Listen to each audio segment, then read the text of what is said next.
OTW pulang kampung dulu guys.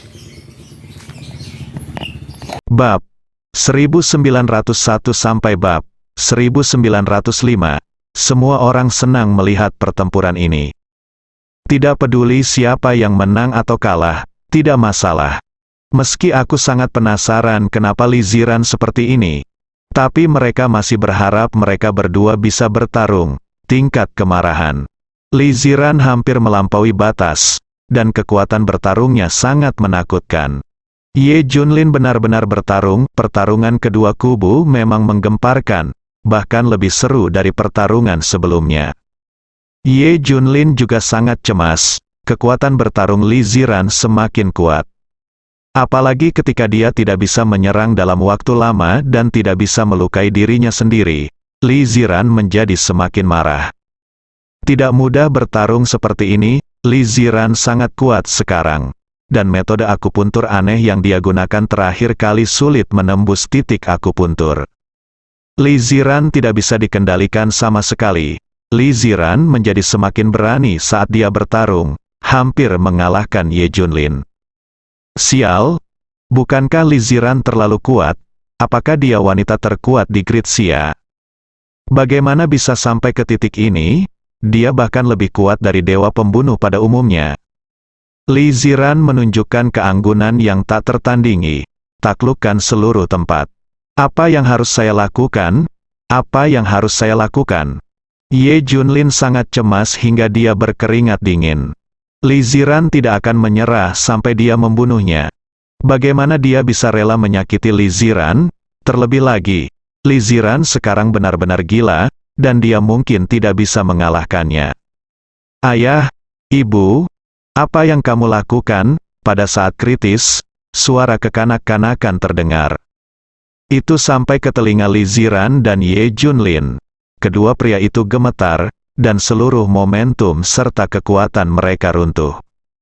Persis seperti balon yang kempes, mereka berdua melihat ke tempat asal suara itu secara bersamaan. Junjun ada di sini. Junjun berdiri di sana, memandang kedua orang itu dengan ngeri dan penasaran. Junjun, melihat Junjun, Li Ziran langsung berubah dari wanita gila sebelumnya menjadi seorang ibu yang penyayang.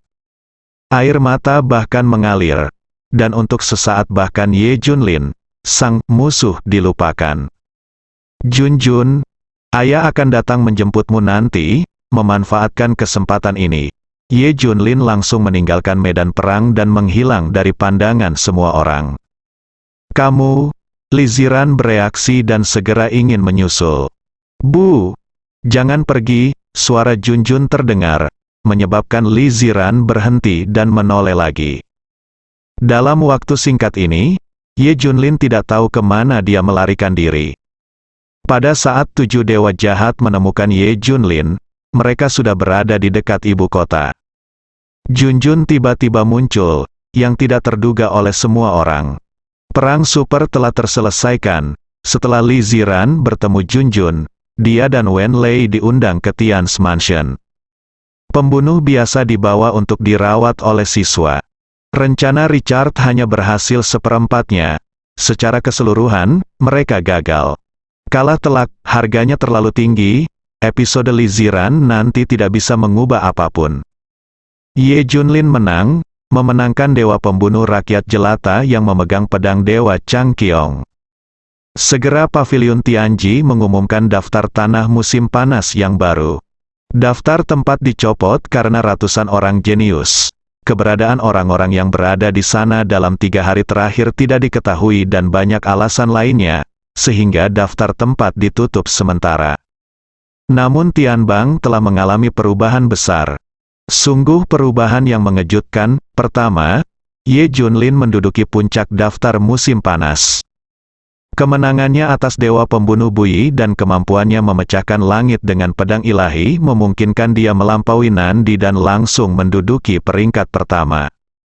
Nandi menjadi yang kedua, Li Ziran baru dalam daftar, peringkat ketiga. Dewa pembunuh Bui turun ke posisi kelima karena keracunan, dan Kyushu Xuanzun berada di peringkat keempat. Keturunan dewa jahat adalah nomor 1 di daftar surgawi. kita akan kembali ke era dewa jahat lagi. Sungguh suatu kegembiraan yang besar bagi kami. Bagi ribuan pasukan dewa jahat, ini adalah kegembiraan yang luar biasa. Ye Junlin telah mencapai apa yang dulu dimiliki oleh dewa jahat awan api. Dia secara bertahap menunjukkan dominasi yang kuat, dan dia akan menguasai era ini. Ini bukan hal yang baik untuk Ye Junlin, dia juga tidak peduli dengan nama palsu ini. Terutama keadaan Li Ziran saat ini. Apa yang harus dia lakukan? Aku harus melakukan satu hal dulu. Ye Junlin membuat keputusan. Siapakah masternya? Tanya 7 dewa jahat. Saat ini, Ye Junlin menduduki peringkat pertama di daftar langit. Taklukkan mereka dengan kekuatan. Nama mereka untuk Ye Junlin berubah. Saya biasa memanggilnya Tuan Kecil karena dia adalah keturunan dewa jahat awan api. Sebenarnya dia tidak ada hubungannya dengan Ye Junlin. Sekarang Ye Junlin dihormati oleh semua orang berdasarkan kekuatannya yang murni. Merekalah yang sebenarnya memegang kendali. Sembuhkan pembunuh biasa. Kata Ye Junlin, selama waktu ini, dia mempelajari buku-buku kedokteran kuno yang diberikan kepadanya oleh lelaki tua itu. Keterampilan medisnya jelas merupakan seorang master. Dia bisa menyembuhkan racun dewa pembunuh buih. Ditambah dengan fakta bahwa dewa racun ada di sisinya, dia semakin betah. Tidak hanya itu, Ye Junlin punya rencana besar. Semua orang mematuhi tuannya, kata orang banyak. Dewa pedang jahat mengajukan pertanyaan, Tuan. Tampaknya suasana hati nyonyanya akan berubah setelah melihat anak itu. Saya pikir kita bisa mulai dari aspek ini. Pengingat dewa pedang jahat membuat Ye Junlin bahagia. Iya, Li Ziran sangat marah barusan. Tapi Junjun memanggil ibunya untuk menenangkannya.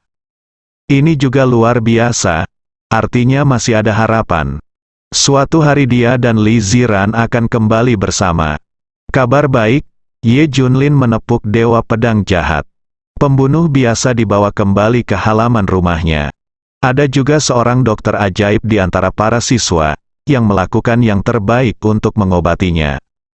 Hao Yuxuan sama cemasnya seperti semut di panci panas. Dia pasti tidak ingin dewa pembunuh buih hidup. Kerugiannya sudah sangat besar, jika dewa pembunuh buih terselamatkan kembali. Itu benar-benar membuatku menangis. Lupakan, ayo bertarung. Ekspresi Hao Yuxuan berubah, dan dia memandang pembunuh biasa dengan niat membunuh. Dia mencoba yang terbaik untuk membunuh dewa pembunuh buih. Saat dia hendak mengambil tindakan, sebuah tangan tiba-tiba diletakkan di bahunya. Hao Yuxuan terkejut. Maaf, apakah ini dewa pembunuh biasa?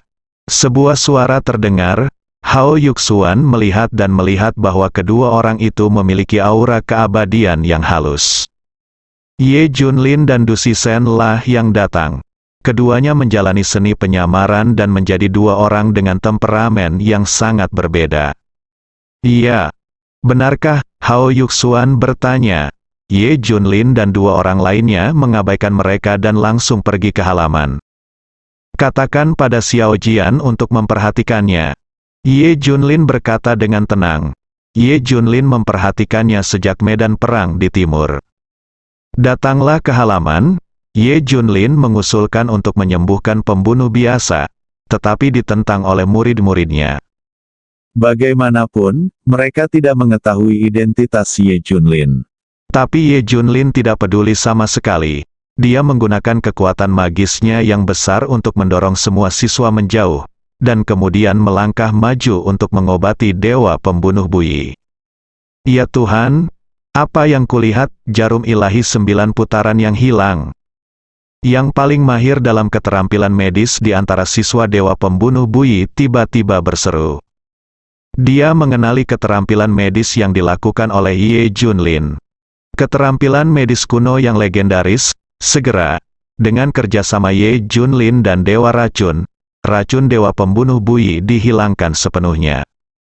Dewa pembunuh buih sudah lama terbangun, tapi dia tidak juga bangun. Orang tua itu cukup pandai berpura-pura, goda Ye Junlin dan pergi. Dokter surgawi ini adalah dokter surgawi yang tiada taranya. Melihat racunnya telah dihilangkan, banyak siswa yang berlutut di tanah dan berseru. Dokter surgawi berarti keterampilan medis bertentangan dengan kehendak surga dan mengubah nasib seseorang, sama seperti pertolongan Tuhan. Lebih menakutkan dari dokter ajaib, Hao Yuxuan masuk dan terkejut ketika dia melihat semua orang berlutut di tanah. Ada apa? Dia mengetahui bahwa racun dewa pembunuh buyi telah didetoksifikasi. Dia hampir pingsan, mustahil, tidak mungkin menghancurkan racun ini. Setelah kekuatan digunakan, itu dapat menyebabkan kematian atau cedera, atau kelumpuhan dan kerusakan pada seni bela diri. Itu tidak dapat dibuka, ini adalah racun yang khusus dikembangkan oleh kekuatan kuno di Pulau Timur untuk menghadapi ahli seni bela diri. Namun faktanya ada di depan mata kita, buyi Killing God memang bagus. Dewa pembunuh buyi yang terbaring di tempat tidur tiba-tiba membuka matanya. Itu dia, hei, aku berhutang budi padanya. Mata dewa pembunuh rakyat jelata bersinar terang, dan dia tiba-tiba melirik ke arah Hao Yuxuan tidak jauh dari sana. Setelah memberikan pandangan yang penuh arti, dewa pembunuh buyi mencibir. Mulai sekarang, saya tidak bisa memberitahu siapapun bahwa saya telah pulih. Dimengerti, guru, semua orang berteriak serempak. Setelah pergi dari sini, dewa racun bertanya, Tuan, kemana kita akan pergi sekarang? Mencari yang jenius, Ye Junlin tersenyum. Ini rencananya, dia ingin menyembuhkan semua jenius yang telah dihancurkan oleh pasukan Pulau Timur. Cukup menghapusnya mudah untuk disembuhkan, namun, seni bela diri dihancurkan dan dicabik-cabik, dan dunia seni bela diri Daxia yang besar tidak tahu harus berbuat apa. Sama seperti Ye Junlin sebelumnya, ini hanya bisa dilakukan seumur hidupnya. Tapi bagi Ye Junlin, itu tidak sulit. Sang master pernah membentuk kembali seni bela dirinya, dan dia akan melakukan hal yang sama. Dia harus membantu para jenius ini pulih secepat mungkin. Kekuatan Pulau Timur telah menghabiskan begitu banyak upaya untuk menghancurkan para jenius Daxia. Ini jelas merupakan permulaan. Masih ada langkah lain yang menunggu Anda. Di hari-hari berikutnya, Ye Junlin berkeliling Daxia. Saat ini, jenius ini telah pulih secara fisik dan kekuatan seni bela dirinya secara bertahap pulih. Besok, seni bela diri jenius itu akan dibentuk kembali, dan semuanya akan baik-baik saja. Beberapa bahkan menerima bimbingan dan meningkatkan kekuatan mereka secara signifikan setelah diselamatkan oleh Ye Junlin. Ye Junlin hampir berpacu dengan waktu untuk menyelamatkan para jenius Daxia. Omong-omong, kami mengobati beberapa penyakit yang sulit dan rumit, pasien miskin dan sejenisnya. Seiring berjalannya waktu, nama dokter surgawi yang tiada taraf menjadi semakin besar. Ia bahkan menyandang gelar dokter ajaib nomor 1 di Daxia. Semua kekuatan sedang menyelidiki keberadaan dokter surgawi yang tiada taranya. Ada banyak sekali orang yang ingin menemui dokter surgawi yang tiada taranya. Namun konon dokter ajaib ini mempunyai sifat yang aneh. Hanya ketika mencari pasien maka pasien tidak akan pernah menemukannya. Saya beruntung memiliki dokter surgawi ini di Gritsia. Tian's Mansion hanya bisa menghela nafas. Ini menunjukkan bahwa kita masih memiliki banyak master tersembunyi di Daxia. Kami tidak akan pernah membiarkan Ye Junlin kembali ke era para dewa jahat. Ya, Ye Junlin belum berada pada tahap di mana para master tersembunyi mengambil tindakan. Jika dia pergi juga jauh, pasti ada master tersembunyi yang menanganinya. Saya pikir dokter surgawi ini adalah ahli seni bela diri. Dokter surgawi yang tak tertandingi bahkan mengincar paviliun Tianji. Aktif mencari identitasnya. Tapi setelah Ye Junlin menyelamatkan dan menyembuhkan para jenius ini, dia meminta mereka untuk menyembunyikan mereka. Untuk memberi mereka kejutan besar di masa depan. Hancurkan konspirasi pasukan Pulau Timur dalam satu gerakan. Tak hanya itu, Ye Junlin juga mengatur agar Jian Shisen dan lainnya melakukan hal penting lainnya. Selama ini, Li Ziran rukun dengan Tian's Mansion. Tian's Mansion telah memasukkan Li Ziran dan Wen Lei ke dalam organisasi ini. Bahkan ada mentor yang berdedikasi untuk membimbing kedua orang ini tentang cara menggunakan bakat mereka untuk memaksimalkan kekuatan mereka. Junjun disayangi oleh seluruh klan Jia Baolong di Tian's Mansion. Konon kekuatan Junjun telah mencapai tingkat yang tak terbayangkan. Tapi Tian's Mansion memilih merahasiakannya. Sisi lain, Dewa Pembunuh Bui meminta para siswa untuk diam. Tapi Hao Yuxuan tetap menceritakan semuanya. Namun, Hao Yuxuan telah lama menjadi sasaran orang-orang Ye Junlin dan pembunuh biasa. Ye Junlin bahkan telah mengetahui identitas asli Hao Yuxuan. Dia berasal dari Pulau Timur, tapi dia ditugaskan untuk bekerja sebagai agen rahasia di Daxia sejak dia masih kecil. Ada banyak orang seperti dia. Ye Junlin meminta tim rahasia untuk mencari tahu satu persatu. Selain itu, Ye Junlin juga mengunjungi beberapa orang. Orang-orang ini bersedia mengikutinya. Ini akan bermanfaat bagi Anda di masa depan. Sejak kekalahan telak terakhir, Richard dan pasukan Pulau Timur mengadakan pertemuan lagi. Kita akan mulai merencanakan, pasukan Dongdao akan segera memulai. Richard juga tersenyum. Jangan khawatir. Percobaan tahap pertama saya juga berhasil. Produksi massal akan segera dimulai. Periode waktu ini tenang, tetapi ini adalah ketenangan sebelum badai. Badai yang belum pernah terjadi sebelumnya akan datang. Seseorang menemukan fenomena selama periode ini. Masuk akal jika Ye Junlin mencapai puncak peringkat surgawi dan mencapai Tian's Mansion lagi. Sekarang dia melanggar hukum dan tidak ada yang bisa mengendalikannya. Bukankah seharusnya dia kembali ke era Dewa Jahat? Akankah Daxia berubah menjadi kehancuran dan neraka di bumi? Mengapa tidak ada gerakan sama sekali? Tidak hanya itu, bahkan 7 Dewa Jahat dan kekuatan utamanya tidak bergerak. Mereka semua tampaknya adalah warga negara yang baik dan tegas terhadap diri mereka sendiri. Ada rumor bahwa Dewa Jahat Darah tidak lagi menggunakan darah manusia untuk berlatih seni bela diri, dan Dewa Jahat Racun tidak lagi menggunakan manusia untuk membuat racun. Beberapa Dewa Jahat bahkan berhenti membunuh orang dan telah mengubah cara mereka. Semuanya telah bertransisi. Anda jelas dapat melakukan apapun yang Anda inginkan kepada mereka, tetapi Anda belum melakukan apapun. Mengapa? Mengapa semua ini terjadi? Kontras ini sulit diterima semua orang. Mereka adalah kekuatan Dewa Jahat. Banyak orang mengikuti apa yang dikatakan orang lain. Apa yang orang lain katakan adalah apa yang dia pikirkan. 99% orang pernah mendengarnya tetapi belum pernah melihatnya. Tapi dia menganggap apa yang dia dengar itu benar. Sejumlah kecil orang masih terjaga. Masalahnya segera ditemukan. Sejak Ye Junlin menjadi pemimpin Dewa Jahat, alih-alih melakukan apapun yang merugikan Daxia, segalanya menjadi lebih baik. 7 Dewa Jahat dan banyak bawahannya telah berubah. Dan lambat laun, tersiar kabar bahwa bukan 7 Dewa Jahat yang menghancurkan ratusan orang jenius di Gritsia. Orang-orang itu mengenakan topeng dan penutup wajah ketika menyerang, dan tidak berani menunjukkan warna aslinya. Tapi ini bukanlah gaya 7 Dewa Jahat. Kekuatan jahat melakukan apapun yang mereka inginkan, dan mereka berharap seluruh dunia tahu bahwa merekalah yang melakukannya. Bagaimana dia bisa melakukan hal licik seperti itu? Ada banyak petunjuk lain yang terungkap, dan kekuatan jahat sebenarnya tidak melakukan sesuatu yang luar biasa. Aku masih percaya pada Raja Yizi. Mungkin dia akan mengubah bidat jahat ini menjadi kekuatan super untuk melindungi Daxia. Menurutku juga begitu. Orang ini selalu layak untuk dipercaya.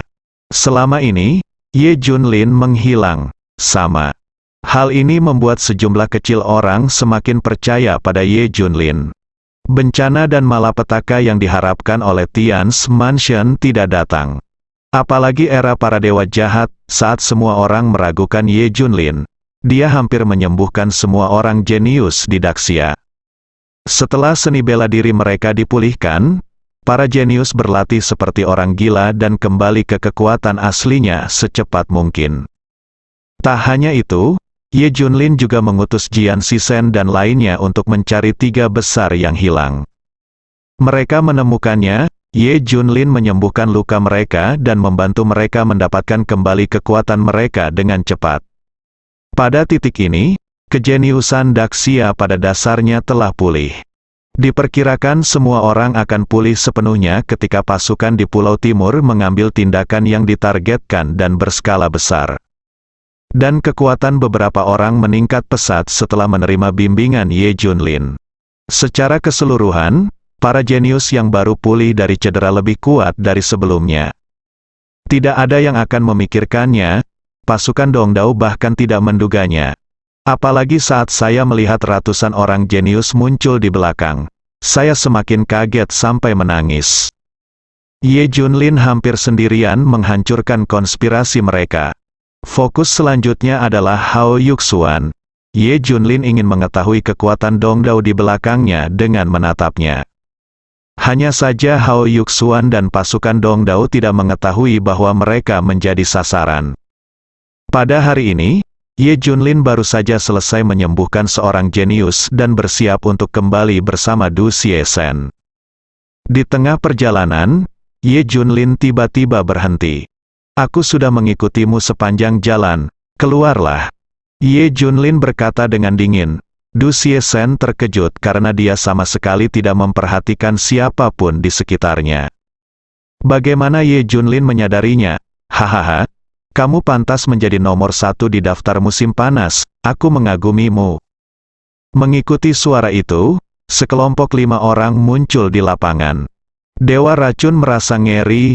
Apa latar belakang pihak lain? Mereka menyamar sekarang, bagaimana mereka bisa mengenalinya? Untuk waktu yang lama, dia dan Ye Junlin menyamar dan berkeliling Xia sebagai dokter surgawi. Tidak ada yang pernah menemukan identitas mereka. Bagaimanapun, ini adalah seni penyamaran yang Ye Junlin pelajari secara pribadi dari buku-buku kuno. Tidak ada duanya, seseorang benar-benar melihatnya. Sangat mengejutkan, pengunjungnya tidak baik. Dewa Racun menatap beberapa orang. Kelima orang itu mengenakan jubah hitam dan topeng berdarah. Jubahnya memiliki sulaman salib di bagian dada. Organisasi Alkitab, Ye Junlin berkata sambil tersenyum. Organisasi ini muncul di benaknya secara tidak sadar. Dewa Pedang Jahat dan yang lainnya telah mengingatkan mereka sebelumnya bahwa semua pengkhianat yang melarikan diri telah bergabung dengan organisasi Alkitab. Organisasi Alkitab pasti akan membalas. Saya tidak menyangka hal itu akan terjadi begitu cepat. Apakah itu mereka? Setelah mendengar ini, Dewa Racun mau tidak mau mengubah ekspresinya. Racun tua, tidak bisakah kamu mengenali suaraku? Salah satu dari 5 orang itu perlahan melepas topeng berdarahnya, memperlihatkan wajah Dewa Racun yang familiar. Dewa Jahat Feng yang mengikuti Dewa Jahat Kegelapan di luar negeri. Dan aku, Lao Du. Orang lain melepas topengnya, dan Du Xiesen terkejut. Mantan Dewa Jahat yang kejam, ini memang sebuah organisasi Alkitab. Dewa Racun terkejut, dia sudah lama tidak bertemu mereka. Tapi mereka bertemu lagi. Namun, banyak hal telah berubah dan orang-orang telah berubah, dan Du Xiesen merasa mantan saudara laki-lakinya telah berubah. Mereka bukan lagi saudara yang penuh gairah yang mengikuti Dewa Jahat Awan Api di masa lalu. Tampaknya mereka telah menjadi mesin berdarah dingin. Apa yang kamu lakukan di sini? Dewa Racun memandang beberapa orang dengan ngeri. Feng Shisen tersenyum dan berkata, kami di sini bukan untuk mencarimu, kami di sini untuk menemukannya. 5 anggota organisasi Alkitab memandang Ye Junlin satu demi satu. Ada apa? Ye Junlin bertanya. Selamat, setelah pengamatan jangka panjang kami, Anda memenuhi syarat untuk bergabung dengan organisasi Alkitab. Kami di sini untuk menjemput Anda untuk bergabung dengan kami. Kata Feng Xie. Hah, ini membuat Ye Junlin dan Du Xiesen tercengang. Apa-apaan, saya pikir organisasi Alkitab sedang mencari masalah. Alhasil, Anda ingin bergabung sendiri. Dewa Racun juga tercengang. Dia baru saja akan mengirim sinyal ke yang lain. Setelah pertarunganmu dengan Dewa Pembunuh Bui, termasuk pertarungan sebelumnya, organisasi Alkitab memperhatikanmu. Sekarang kamu berada di peringkat pertama dalam peringkat musim panas hebat, dan kamu memenuhi syarat untuk bergabung dengan organisasi Alkitab, menjadi orang penting. Yang penting orang yang level Anda mungkin tidak bisa menjadi jurumu di organisasi Alkitab di masa depan. Beberapa orang berkata dengan tulus, itu benar. Mereka baru saja datang untuk mengundang Ye Junlin. Namun, Ye Junlin dan Du Sisen mendengar arti lain. Tampaknya orang kuat dengan level nomor 1 di peringkat musim panas hebat hampir tidak dapat diterima di organisasi Alkitab, dan tidak terlalu menakutkan. Jadi seberapa burukkah organisasi Alkitab? Orang nomor 1 di Great Summer Ranking hanya berhak untuk bergabung. Keduanya sangat penasaran dengan pertanyaan ini. Bukankah organisasi Alkitab didirikan oleh dewa kejahatan? Dewa jahat kegelapan sangat kuat, tapi paling banyak dia hanya setingkat dewa jahat awan api. Itu belum sampai pada titik menghancurkan dan meremehkan Ye Junlin. Dewa jahat racun bertanya, Feng Tua, apakah pemimpin organisasi Alkitab Laoming? Dewa jahat Feng menggelengkan kepalanya. Tidak, Anda meremehkan organisasi Alkitab. Dewa jahat Ming sangat kuat, tetapi dia hanya 8 malaikat hitam dari organisasi Alkitab. 1. Itu hanya dapat dianggap sebagai organisasi tingkat menengah dan atas. Ada banyak orang menakutkan di atas, terutama pemimpinnya, yang dijuluki Dewa Kegelapan. Dia jauh lebih menakutkan daripada mantan tuan kita, Dewa Jahat Awan Api, Dewa Kekerasan yang jahat mengangguk. Ya, benar, kami hanyalah pekerjaan serabutan di organisasi Alkitab. Organisasi Alkitab 100 kali lebih kuat dari yang Anda kira. Inilah sebabnya Ye Junlin hanya memenuhi syarat untuk bergabung dengan Alkitab organisasi. Implikasi dari kedua orang tersebut adalah bahwa Ye Junlin kuat, tetapi hanya cukup kuat untuk bergabung. Organisasi Alkitabiah tetapi kualifikasi. Ye Junlin dan Du Siesen saling berpandangan. Keduanya sangat terkejut. Jadi organisasi Alkitab sangat menakutkan. Apakah dewa jahat hanyalah manusia kecil? Apakah Ye Junlin setuju atau tidak? Bersambung.